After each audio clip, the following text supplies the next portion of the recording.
Hello friends, myself Aglesh. Welcome to my channel Study with me.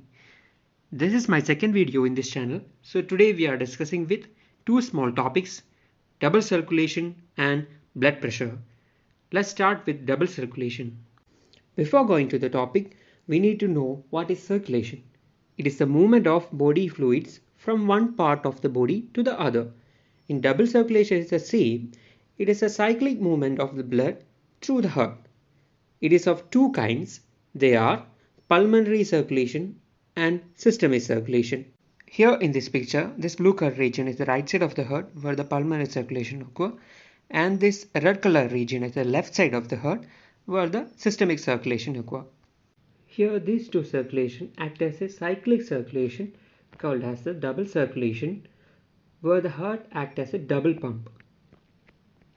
Let's start with the pulmonary circulation. The pulmonary circulation occurring on the right side of the heart, where the right side of the heart is dealing with the deoxygenated blood or the impure blood, which are coming from the different body tissues through superior and inferior vena cava. The blood coming from the superior and inferior vena cava goes to the right atrium. From the right atrium through the tricuspid valve, it goes to the right ventricle. From right ventricle, it pumps to the pulmonary artery to the lungs.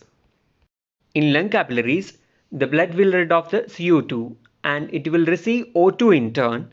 This oxygenated blood will return the left auricle through pulmonary vein. This total circulation is known as the pulmonary circulation. This is also known as lesser circulation because it acts on the lesser area.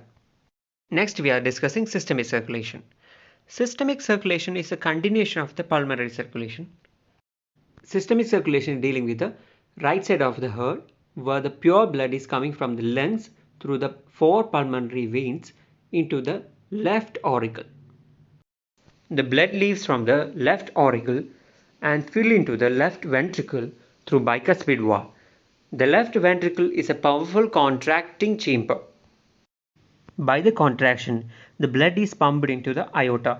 The aorta is the main artery of the systemic circulation. From it, blood is contributed into the arteries, arterioles and capillaries of different organs and different tissues.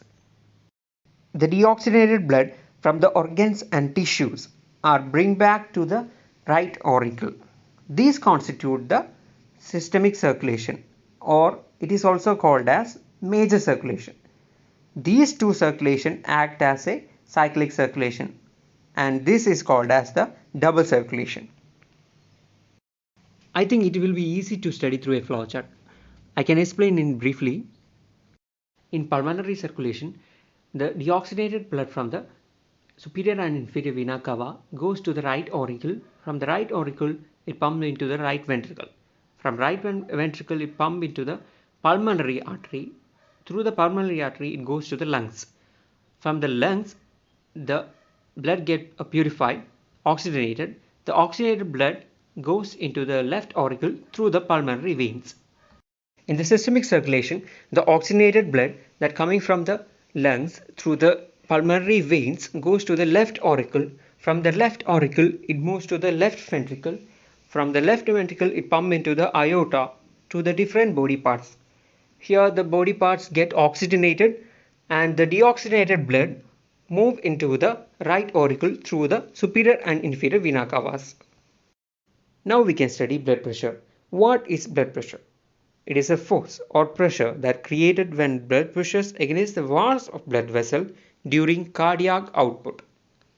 The first attempt was done by the Stephen Hales. The instrument is used is sphygmomanometer. As you can see in this picture, this is sphygmomanometer. It is measured by the rising in the mercury level in the instrument. The normal blood pressure of a person is 120 per 80. The unit to measure is the mmHg, millimeter of mercury. Here 120 mmHg is the systolic blood pressure created during contraction of heart, and 80 mmHg is the indication of the diastolic blood pressure, that is the resting position of heart. Hypertension or high blood pressure is caused when diastolic blood pressure exceeds 90 mmHg. When it is between 85 to 90, it is borderline case, and between 90 to 104, it is mild case, and 105 to 114, it is moderate case, and severe cases occurs when it crosses 115 mmHg. It may read up to 300 per 150. So that's it. I think you all understood what is double circulation blood pressure. Thank you for watching my video. Please try to subscribe my channel and like the video. Thank you.